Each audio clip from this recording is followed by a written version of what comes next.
Pinoy street food ba ang hanap nyo? May bagong bukas na Rogelio Street Food dito sa Barcelona. So medyo nahirapan kaming hanapin to kasi medyo malayo pala siya sa sentro.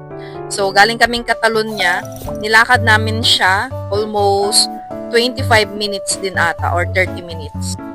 Pero pwede rin kayong mag-train through L1 papuntang Orhel or Rocafort. So, ayan nga, nag-order kami ng black gulaman. At sabi nga ng kasama ko, lasang Pinas talaga yung gulaman. So, meron din mga ibang pagpipilian. May mga ice crumble din. At ito pala yung mga ibang in-order namin.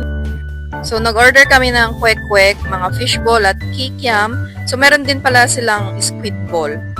So, yung mga fishball kikiam nila, parang sarili nilang gawa, pero masarap din siya. At nag-order din kami ng bar silog. May mga silog din pala sila, guys. And then, itong